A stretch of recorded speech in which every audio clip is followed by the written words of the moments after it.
I donated to Home Allies because, for several reasons. First, I was really impressed at Lauris Olson's tenacity, her knowledge of requirements, regulations, and all the procedures and red tape that she has to wade through.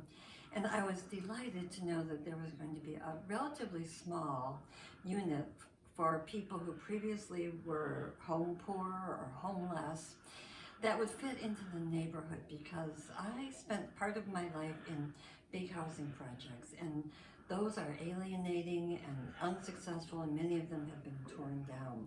So I think we need to have housing for different income levels integrated throughout neighborhoods.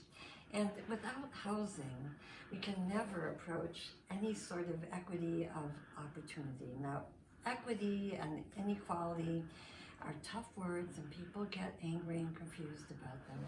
But I think that what I'm thinking about with my aversion to extreme inequality is that when people have an enormous amount of money, we know that they have more political power. When people have very little money, they not only have no political power, their interests are not served by politicians and public servants, but they can't easily keep jobs, they can't rear their children, they can't have organized lives where they can count on what the next day is going to bring. It's so disruptive to not have a stable place to live.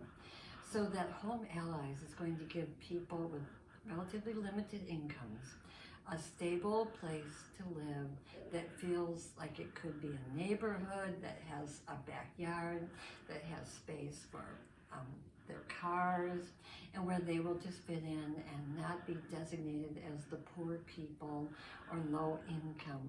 I think is remarkably beneficial for Ames and for those people, and I just wish there were more of these projects that could be completed, and that we had more space and to do them, and more people like Lauris to actually carry them out and execute them and make them happen. So I see only good for this project, and am very glad that I was able to donate. And I'll even add something.